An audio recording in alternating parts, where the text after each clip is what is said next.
Hello व नमस्कार, मैं हूँ आशीष और मैं आपका वेलकम करता हूँ इंडिया फर्स्ट में। भारत के आरएनएडब्ल्यू के चीफ वो बांग्लादेश जाते हैं और इसे पब्लिकली बताया जाता है। यूजुअली ऐसी मीटिंग्स की कोई चर्चा भी नहीं होती, तो कुछ ना कुछ बड़ा गेम चल रहा है और जब इस गेम को आप एक्सप्लोर करेंगे, बाकी जियोपॉलिटिक्स से कनेक्ट करेंगे तो आपको समझ आएगा यहाँ पे बहुत सारी चेंजेस हो रही हैं।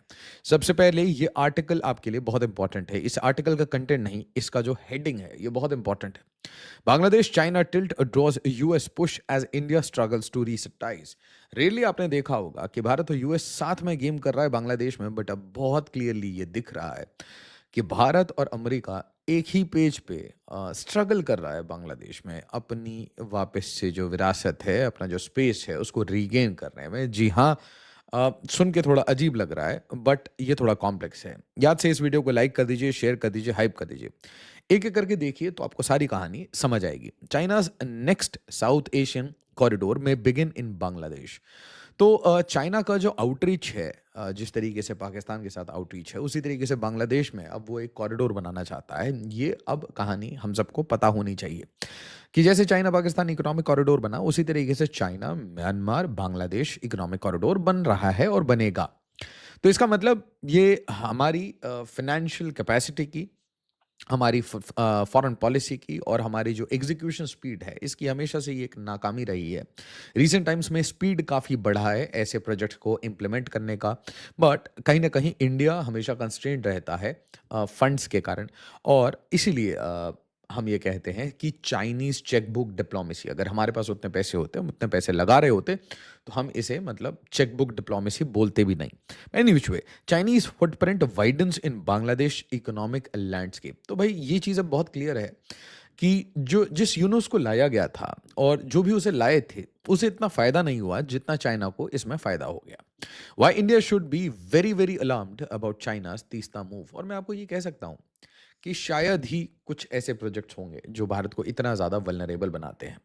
ऐसा नहीं है कि बांग्लादेश की कोई वल्नरेबिलिटी नहीं है, एक्सट्रीम वल्नरेबिलिटी है, particularly when it comes to India और when it comes to China. मतलब बांग्लादेश जैसी countries they are not sovereign, मतलब to say so, realistically speaking, on paper absolutely yes. और ये हर उस छोटी कंट्री के साथ होता है जिसके पास इकोनॉमिक पावरेस नहीं होती या फिर मिनरल रिसोर्स नहीं होता। अगर मिनरल रिसोर्स होता है तो भी जो बड़ी कंट्रीज है, डोमिनेंट कंट्रीज हैं, जैसे कि चाइना, यूएस, इंडिया, रशिया, ये कंट्रीज़ यूजुअली ऐसी कंट्रीज़ को आराम से ओवर पावर करती हैं अक्रॉस टाइम एंड स्पेस। तो ये जो तीसरा प्रोजेक्ट है या फिर लाल मोनिरहाट का जो प्रोजेक्ट है, वो प्रोजेक्ट भारत के सिलीगुड़ी कॉरिडोर को अफेक्ट करता है। और ये इसकी बात कर रहा था मैं, China Myanmar Bangladesh economic corridor. और आप अगर ध्यान से देखें तो इसका जो लोकेशन है ये बिल्कुल आपके मिजोरम के नज़दीक निकलता है, राइट। तो आप समझिए कि जिस रखाइन कॉरिडोर की बात यूनुस करता था, उस रखाइन कॉरिडोर में अ, जो यूनुस कह रहा था वो तो नहीं, बट चाइना का प्रोजेक्ट उसी एरिया में इम्प्लीमेंट होता हुआ दिख रहा है। इसके साथ Mongla port we have already lost. तो आप एक चीज़ समझिए कि चाहे यूनुस हो या फिर तारिक रहमान हो, इंडिया अपना strategic space gradually, regularly, continuously वो डिप्लीट करता जा रहा है। और इसी टाइम में दूसरी कंट्रीज़ जो हैं, वो ये स्पेस को, इस वैक्यूम को ले रही हैं। अब असम्पशन ये था कि इंडिया का स्पेस डिक्रीज़ करने से गोरों को फ़ायदा होगा, बट अनफॉर्च्युनेटली ऐसा फ़ायदा नहीं हुआ। तो अब ऐसा लग रहा है कि वापस भारत के साथ अलाइन करके, जो कि पुरानी पॉलिसी थी गोरों की, तो गोरे 2 पॉलिसी फ़ॉलो करते थे। एक पॉलिसी ये थी कि हम बिल्कुल भारत के साथ काम करेंगे, साउथ एशिया में हमें काम करना है तो हम भारत के साथ काम करेंगे। थोड़े दिन के बाद ये पॉलिसी पिवट होने लगी, मतलब हम इंडिपेंडेंटली ऑपरेट करेंगे। हम चाइना के साथ कम्पीट कर रहे हैं, हमारा आपके साथ कोई रिलेशन नहीं है। बीच-बीच में इस पॉलिसी में इंडिया को बहुत जगह अंडरकट किया गया, जैसे कि नेपाल में अंडरकट किया गया, बांग्लादेश में अंडरकट किया गया। बट अब ऐसा लगता है खुद भी अंडरकट हो रहे हैं, तो इसलिए थोड़ी वापस से इंडिया के साथ दोस्ती यारी चल रही है। बहुत सारी मीटिंग्स हुई हैं, सिर्फ एक मीटिंग हो तो मैं आपको बताऊं। Bangladesh puts US LNG deal on hold over steep pricing. तो ऐसा है, जिस तरीके के इकोनॉमिक बेनिफिट्स और इकोनॉमिक एक्सेस, मार्केट एक्सेस का जो अजम्पशन था यूनुस के आने के बाद, वो मिला नहीं। तो अमेरिका भी कुछ खासा खुश नहीं है। इसके साथ जो बांग्लादेश का जो टिल्ट है और बांग्लादेश का जो कंट्रोल है, मैंने आपको कहा सोवरेनिटी की बात, वो ओवरऑल दूसरी कंट्रीज की तरफ शिफ्ट होता हुआ दिख रहा है। कुल मिला के अगर इसको सिंपल तरीके से समझे तो अगर बांग्लादेश के ही नैरेटिव को माने कि भारत ने इन्वेस्ट किया था और भारत कंट्रोल कर रहा था, तो भारत का एक्सेस तो खत्म हुआ, बट जो गोरे आए थे, जो यूनुस को आराम से प्लॉट करके बिठाया था, वो लोगों का भी कंट्रोल खत्म होता जा रहा है। क्योंकि आप एक चीज़ समझिए, जिस तरीके से पाकिस्तान में चाइना ने इनरोड्स किया, तो कहीं न कहीं गोरे कन्फ्यूज़ हुए, और इसलिए आप देखते हैं कि पाकिस्तान में आज खुली-मुल्ली हर जगह इंसर्जेंसी चल रही है, और इसलिए खुलेआम आप समझिए कि आप गोरों का पैसा लेके उनका काम नहीं करेंगे, तो आपके कंट्री में इंसर्जेंसी बहुत बुरी तरीके से चलेगी। तो कुछ वैसे ही प्रॉब्लम्स बांग्लादेश फेस कर सकता है, वैसे ही कुछ रिपोर्ट्स बांग्लादेश फेस कर सकता है। और आप ध्यान से देखिए, Bangladesh becoming another Pakistan on India's east, ये हम नहीं कह रहे, ये शेख हसीना के ना जो सुपुत्र हैं वो कह रहे थे। चलिए कोई बात नहीं। बट आप आगे कहानी देखिए, we keep a close watch, India responds to Hasina son, Bangladesh has become another Pakistan remark. Obviously India has to, India will. अब ध्यान से देखिए ये वाला game, is a Turkey Pakistan Bangladesh China axis emerging. अगर आप इसको शॉर्टली आंसर करना चाहें तो द आंसर इज यस। क्या ऑन पेपर है? नहीं। बट क्या एक्चुअल इन रियलिटी भारत में अगर कोई प्रोटेस्ट होता है तो उसके ऊपर ये अलाइन करते हैं, भारत अगर ऑपरेशन सिंदूर करता है तो उसके ऊपर ये अलाइन करते हैं। तो ऐसी किसी भी चीज़ में जहाँ पे ये अलाइन हो सकते हैं, they have aligned, they are aligning. तो आपको ये जो तुर्की, पाकिस्तान, चाइना, ये तो आपको बहुत क्लियरली दिखेगा, ऑप सिंदूर से ये आप देख रहे हैं, ठीक है। इसके साथ बांग्लादेश, ये कोई बहुत बड़ी बात नहीं है, और ये भले ही पेपर में ना आए, भले ही इसका नाम इस्लामिक नाटो वगैरह ना हो, ठीक है, but this is actually working, क्योंकि कन्वर्जेंट इंटरेस्ट है। इसके साथ देखिए कि ऐसा नहीं है कि बांग्लादेश ऐसा कोई कोलिशन ज्वाइन नहीं करेगा, क्योंकि वो सऊदी अरेबिया के साथ, Saudi led defence coalition as Bab al Mandeb risks grow, तो भाई सऊदी अरेबिया के साथ तो वो रेड सी को सिक्योर करने के लिए वो कोलिशंस ज्वाइन करता है। ऑपोजिट साइड में देखिए, Mecca agreement, Pakistan, Saudi Arabia, Turkey है, are a far from setting up Islamic NATO. अब फर्स्ट पोस्ट कितना भी कुछ कहे, बट आप एक चीज़ समझिए, एक होता है फ्रेमवर्क अग्रीमेंट, एक होता है कि भाई मैं पब्लिकली इन चीज़ों को अनाउंस कर रहा हूँ, और दूसरा होता है कि सबसे पहले जो इंटीग्रेशन होती है वो आपकी इंटेलिजेंस, आपकी जो स्ट्रैटेजिक एसेट्स हैं उनकी इंटीग्रेशन होना शुरू होती है, आपके जो कवर्स होते हैं, अलग अलग आपके जो एसेट्स होते हैं वो इंटीग्रेट होकर एक जगह काम करने लगते हैं। कुल मिला के इसको सिंपल तरीके से समझाऊं तो अगर बांग्लादेश में ऑपरेट करना है तो आप पाकिस्तानी एसेट यूज़ कर सकते हैं। इन सारी कंट्रीज़ को पाकिस्तानी एसेट फ्री में मिलेंगे, बिल्कुल। बांग्लादेश में अगर आपको ऑपरेट करना है या किसी और एरिया में पाकिस्तानी एसेट्स हैं तो आप उसे यूज़ कर सकते हैं। थोड़ा मोड़ा न्यूक्लियर कवर और एक तरीके से म्यूचुअल डिफेंस पैक्ट आप कह लीजिए, वो भी मिल जाता है। बट क्या हर चीज़ ऑन पेपर होगी? क्या हर चीज़ पब्लिक डोमेन में होगी? नहीं। धीरे-धीरे आप कोई भी ग्रुपिंग का फॉर्मेशन देख लीजिए, ब्रिक्स ले लीजिए, G20 ले लीजिए, हर ग्रुपिंग से पहले एक कहानी होती है। तो ये वो पहले वाली कहानी है, जिसे बोलते हैं प्रीकर्सर। एनी व्हिच वे, हमें ये भी पता होना चाहिए कि बांग्लादेश पाकिस्तान के साथ फाइटर जेट प्रोग्राम्स का पार्ट बनना चाहता है, और जब वो फाइटर जेट की हम बात करते हैं तो वहाँ पे भी JF-17 कोई पाकिस्तानी जेट तो है नहीं, इट्स अ चाइनीज़ जेट।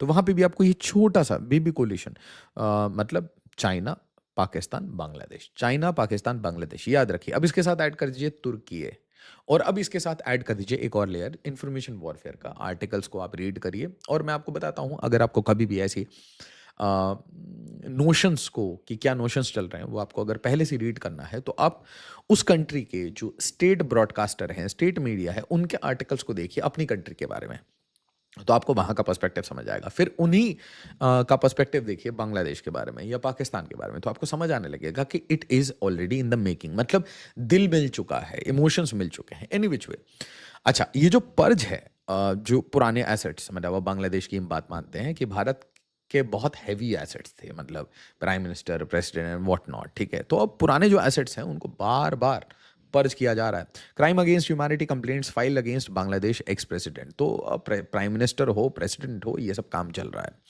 तो जब इतना सारा काम चल रहा है, चाइना के तरफ आप जा रहे हैं, तो भारत ऑफिशियली तो नहीं बट अनऑफिशियली एक नज होता है। बिना भारत सरकार के परमिशन के ये सब काम नहीं हो सकते। इम्पॉसिबल है कि आपको यहाँ शरण दिया गया हो और शरण देने के बाद आप ऐसे स्टेटमेंट्स दे रहे हो, मतलब इंडिया में it's not possible. Anybody who knows India, उनको ये बात समझ आती है। Bangladesh warns media against airing Hasina's planned address from India. एक और कहानी थी कि जब CJP प्रोटेस्ट चल रहा था तो उसमें भी कुछ एंगल्स आ रहे थे बांग्लादेश के, और वो एंगल्स टिपिकली जो स्लीपर सेल मॉड्यूल, और इसके ऊपर वेस्ट बंगाल पुलिस ने भी काफ़ी एक्शन किया है, मैंने आपके साथ शेयर किया है। Sheikh Hasina says she will return from India, Bangladesh says she will be arrested. तो जब भी हम शेख हसीना की बात उठाते हैं, शेख हसीना कोई स्पीच दे देती है या फिर उनका कोई ऑडियो मैसेज आ जाता है, तो इट रैटल्स बांग्लादेश। बांग्लादेश का ना पूरा जो स्ट्रक्चर है वो शेकअप होने लगता है, क्योंकि उनको ऐसा लगता है कि शेख हसीना की कोई बात बांग्लादेशी पब्लिक सुन ना ले। ठीक है, तो वहाँ की कोई भी मीडिया जो एजेंसी है वो तो इसे एयर भी नहीं करती, वो तो बताती भी नहीं है, बस वो इतना बता देती है शेख हसीना हैज़ एड्रेस्ड। मतलब उनकी जो वर्बैटिम जो उन्होंने बातें बोली वो नहीं बताई जाती है, अगर बताई भी जाती है तो काट छाट के बताई जाती है, और उसके बाद फिर इसके ऊपर ज़्यादा कहानी चलती है कि शेख हसीना के साथ क्या होगा अगर वो आई, और कैसे उसने बांग्लादेश ने इंडिया के ऊपर प्रेशर बना रखा है कि एक्स्ट्राडाइट करो, एक्स्ट्राडाइट करो। India Bangladesh relations hit new low over exiled PM speech to press in Delhi. अब आप सोचिए कि भारत के बारे में ऐसे अभी आर्टिकल्स आ रहे थे कि इंडिया बांग्लादेश आर रिकूपरेटिंग, वापस से देर इज़ अ थॉ, हम रिलेशंस अच्छे बनाना चाह रहे हैं, एक्सेट्रा एक्सेट्रा। उसके बीच में शेख हसीना कैसे कोई कॉन्फ्रेंस कर लेती है, बातचीत कर लेती है, लोगों को एड्रेस कैसे कर लेती है? It's very simple. The plain and simple answer is कि रीसेंट टाइम्स में जो तारिक रहमान से बेसिक एक्सपेक्टेशन थी कि Tarique will be neutral, don't be pro India, just be neutral, but वो दिख रहा था कि Tarique Rahman is only focusing on China China China. अब इस चीज़ से ऑब्वियसली बहुत सारे लोग रैटल होंगे, सिर्फ भारत नहीं, गोरे भी रैटल्ड हैं, क्योंकि गोरों ने मेन इन्वेस्टमेंट किया था, all that Gen Z in social media, हर जगह मेहनत की गई है, तो अपने एसेट्स को डिप्लॉय करना, पैसे डालना, इट्स वेरी डिफिकल्ट। ठीक है, रिसेंटली आपने दिल्ली में देखा बांग्लादेश मूव टू रिजेक्ट। और मैं आपको ये भी बताता हूँ कि अब जैसे झारखंड है, झारखंड में मैं जाके होके आया, तो वहाँ पे इट इज़ जस्ट मतलब ये कल रात की जो बात है, उससे पहले मैंने जितना देखा, इट वाज़ जस्ट इम्पॉसिबल, मतलब नोबडी वाज़ इंटरेस्टेड। ठीक है, अब अगर रॉयटर्स, अल जज़ीरा ये सब आर्टिकल्स लिखने लगे, तो आपके कान खड़े हो जाने चाहिए कि हाँ, अब यहाँ पे प्लांटिंग हो सकती है, अब यहाँ पे गेम हो सकता है, फॉरेन गेम हो सकता है। फॉरेन गेम नहीं होना चाहिए, आपस में आप पॉलिटिक्स करिए, लड़िए, झगड़िए, जो करना है करिए, एक दूसरे के रेजिग्नेशन मांगिए, उठा-पटक करिए, बीजेपी कांग्रेस को अक्यूज़ करे और कांग्रेस बीजेपी को अक्यूज़ करे, that's a very healthy part of the democracy. अब देखिए ध्यान से, Bangladesh move to reject Indian rice consignments on quality issues sparks controversy. तो आप सोचिए कि एक बांग्लादेश जिसको पावर चाहिए, जिसको चावल चाहिए, गेहूँ चाहिए, वो कह रहा है कि राइस की कंसाइनमेंट हम रिजेक्ट करेंगे क्वालिटी इशू पे। Bangladesh PM likely to skip, the Print कह रहा है, skip India's BRICS invite after Hasina's home coming talk in Delhi. तो आप एक चीज़ समझिए कि India has given back in very simple terms. India ने कुछ किया ही नहीं। आप जाके तीस्ता के ऊपर अग्रीमेंट्स कर रहे हैं, आप जाके मोंगला पोर्ट को दूर करते हैं भारत से, आप कहते हैं लाल मुनीर हाट डेवलप करेंगे, आप कहते हैं कि कॉक्स बाजार के इलाके में ड्रोन कि हम फैक्ट्री डालेंगे, ट्रांसफर टेक्नोलॉजी करेंगे, तो हम तो नाखुश हैं ही, कोई और भी नाखुश है जिसने ये सारा इन्वेस्टमेंट किया था। रॉ chief Parag Jain meets Bangladesh PM Tarique Rahman defence adviser amid bilateral strains. अब इसको अगर बहुत स्मार्ट तरीके से आप समझें, तो जब भी कोई भारत का इंटेलिजेंस चीफ वो जाके मिल रहा है किससे, आपके इंटेलिजेंस के चीफ से, आपके डायरेक्टर जनरल फॉरेन इंटेलिजेंस से, तो एक तरीके से ये तारिक रहमान जो कि one of the power centres है, मैं आपको एक बात बताना चाहता हूँ, बांग्लादेश में अभी तक स्टेबिलिटी नहीं आई, वो वाली स्टेबिलिटी जहाँ पे एक सिंगल मोस्ट पॉपुलर लीडर हो जिसके पीछे पूरी जो इंस्टीट्यूशंस हैं वो अलाइन कर पा रही हो। तो मतलब अलग अलग धड़े बने हुए हैं। आज भी जो वहाँ का जो नेशनल सिक्योरिटी एडवाइज़र है वो यूनुस के टाइम का है, और वो बोला जाता है गोरों का एक एसेट है। जो डीजीएफआई है वो अलग डायरेक्शन में चल रही है, एनएसए अलग डायरेक्शन में चल रहा है, तारिक रहमान अलग डायरेक्शन में, कोई चाइना के बैटिंग कर रहा है, कोई इंडिया के साथ बैटिंग कर रहा है। आप चीज़ें समझिए, Bangladesh is a divided polity, divided leadership. आप देखिए ना, जब एनएसए गोरों के साथ है, ठीक है, जो पीएम है वो चाइना के साथ है, और डीजीएफआई का चीफ वो मीटिंग कर रहा है रॉ चीफ से, तो ये आपको फैक्शन जो हैं, अलग-अलग पावर सेंटर्स जो हैं, इसके साथ अगर आप बहुत ध्यान से इनके आर्मी चीफ को देखें, तो आपको एक चीज़ समझ आएगी कि आज सबको ये रियलिटी पता है कि बांग्लादेश इस समय अगर किसी के कंट्रोल में है, तो वो आर्मी और इंटेलिजेंस के है। और एक मीटिंग करना, पब्लिक मीटिंग करना, it is also to send a message, not only to the prime minister but also to their intelligence, entire intelligence architecture, कि वो very closely watching and will hit you very hard. उसका कारण मैं आपको बताता हूँ कि there are some thresholds and thresholds are gradually being moved over. मतलब हमारे जो थ्रेशोल्ड्स हैं उसको बहुत बुरी तरीके से ब्रुटैलिटी के साथ तोड़ा गया है। इंडिया की हमेशा से आप अगर रिएक्शन को देखें तो वो बहुत कैलिब्रेटेड होता है, बहुत स्लो होता है। We take time, we deploy patience at our will, है ना। We deploy a lot of patience, we do not react like Israel, we are not hasty. पुराने टाइम में आप ये भी कह सकते थे we did not react at all, but अब ऐसा आपको समझ आएगा कि we are not there yet, ठीक है। जो आप एक्सपेक्ट करते हैं we are not there yet. तो पुराना मॉडल ये था कि हम सिर्फ we use to closely monitor, है ना, हम भत्सना और कड़ी निंदा वगैरह करते हैं। The next model that is currently going on is the model where we watch carefully and we give a lot of time patience, and when it crosses a certain high amount of threshold, high amount of threshold मैं कह रहा हूँ, then we react very violently, ठीक है।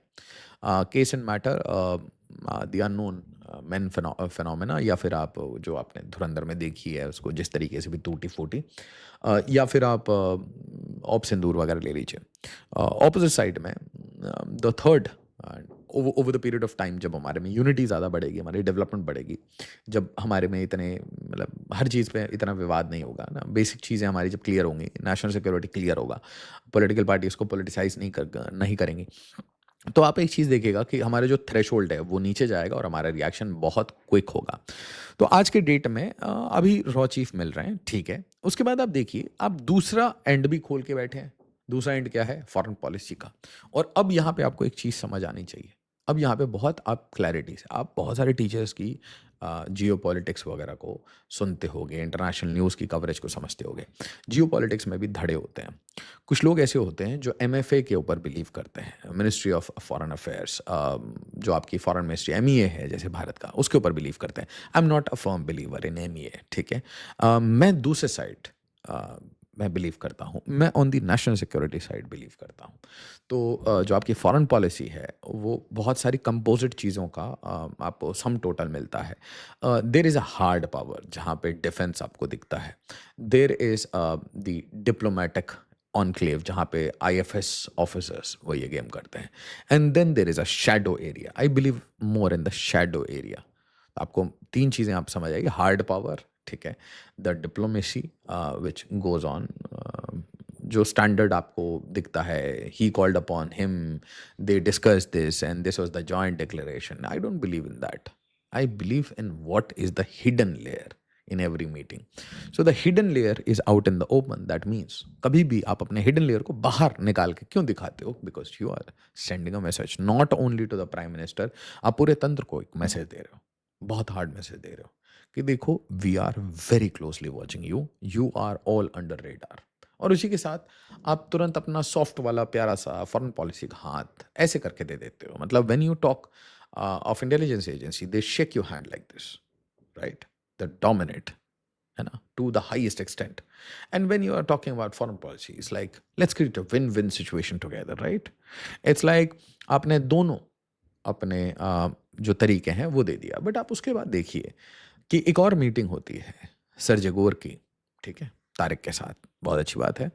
और Sergio Gor की meeting and in a first India's high commissioner to Bangladesh meets US ambassador to India in Dhaka. Why would he? क्योंकि कहीं ना कहीं यहाँ पे क्लियर अलाइनमेंट अब दिख रही है कि भाई देख, हमने पैसे लगाए, हमने सब कुछ किया, we have failed, we both need to align together to keep China out. Now do you understand? And ये सब आपको जो Sheikh Hasina and all the published reports कि the raw chief is here, all these pictures, what are they telling you? They're telling you that it's a clear direct warning to Tariq Rahman कि भाई देख Tariq, if we don't know if you're in control, एक और आपको element बताना चाहता हूँ। There is also another element. हमेशा से गोरा ये चाह रहा था कि भारत अपनी पॉलिसीज़ को फॉलो ना करे। गोरा बहुत मेहनत कर चुका है भारत के ऊपर, इतने सारे बांग्लादेशियों को अंदर डाल के, बहुत मेहनत की उसने, ठीक है। और इसमें बहुत सारे एफसीआरए वाले एनजीओ भी इन्वॉल्व हैं। और देखिए आप, ये अगर आपको टोनैलिटी समझना है तो आपको बहुत प्यार से आप थोड़ा सा न्यूयॉर्क टाइम्स को देखा करो। Armed stand of over migrants erupt on India's longest border. कुछ नहीं है, ये बेसिकली कह रहा है कि हम बांग्लादेशी को जो बाहर भेजते हैं उसके कारण प्रॉब्लम है। बट इंडिया की कुछ प्रॉब्लम्स हैं और वो है चिकन नेक। और चिकन नेक बांग्लादेश की इंस्टेबिलिटी, जो रेडिकलाइजेशन बांग्लादेश में बढ़ता जा रहा है, द डिप्लोमेट कह रहा है, हम नहीं कह रहे। तुलसी गाबार्ड कह रही है, हम नहीं कह रहे। तो राइजिंग एलईडी के मॉड्यूल्स आ रहे हैं, रेडिकलाइजेशन हो रहा है, मास रेडिकलाइजेशन हो रहा है, श्री राम से प्रॉब्लम है। तो भारत भी अपने मूव्स कर रहा है, और ये जो मूव्स हम कर रहे हैं इससे गोरों को भी प्रॉब्लम है। ऐसा नहीं है, मतलब things are little complex. So ऐसा नहीं है कि if you are aligning so you are aligning on everything. They want कि हम दोनों मिलके चाइना को बाहर कर दें, बट वो साथ ही साथ ये भी चाहते हैं कि जो भी वैक्यूम है, जो भी स्पेस है, वो उनको मिले। हम बॉर्डर ना क्लोज करें, हम ये इंटेलिजेंस का ग्रिड जो है मजबूत कर रहे हैं, ये सब ना करें। और आप देखिए रिसेंट टाइम्स में जो हमने काम किया है, चाहे वो इंटेलिजेंस का काम हो या फिर handing over your assets, land assets to your hard power. अब BSF, Indian armed forces, CAPF, ये आपके हार्ड पावर में आ जाते हैं। सीधी सीधी बात है ना। अपने हार्ड पावर को आप सीधा सीधा कह रहे हो कि स्मार्ट फेंसिंग करो और खाली करो भाई, बॉर्डर के इलाके खाली करो, ज़मीन जितनी लेनी है लो और स्मार्ट फेंसिंग करो। और फिर आप ये पोस्चरिंग करते हो जाके सिलीगुड़ी कॉरिडोर में। तो आप देखिए, अगर कोई भी गोरा है और वो ये चीज़ें समझ रहा है, तो उसने आपके दो बहुत बड़े वीकनेस ढूंढे थे। दो क्या, आपके 3-4 हैं, 4 ही हैं मैं मोस्टली, चलिए 5 ले लेते हैं। एक आपकी बहुत बड़ी वीकनेस है कश्मीर, है, थी, रहेगी। दूसरी आपकी जो वीकनेस है वो है सिलीगुड़ी कॉरिडोर। तीसरी आपकी जो वीकनेस है वो है जो आपने एन मास बॉर्डर के अंदर लोगों को डाल दिया है। चौथी है आपकी जो कास्ट के ऊपर कॉन्फ्लिक्ट, फ्रिक्शन। पांचवी है आपकी नॉर्थ साउथ डिवाइड या ऐसी कोई और डिवाइड। तो हर जगह आप देखिएगा कि गोरा हो या कोई और, इन्वेस्ट ज़रूर करते रहते हैं थोड़े थोड़े बिट्स एंड पीसेस। और ये जो इन्वेस्टमेंट होता है ये एनजीओ और एफसीआरए के थ्रू होता है। बाकी आप समझदार हैं, नहीं समझ आए तो लाइव में पूछ लिया करिए, ये चीज़ें वीडियो में नहीं बताई जा सकती। वीडियो को लाइक शेयर और सब्सक्राइब जरूर करिए। एज ऑलवेज, जय हिंद, जय भारत।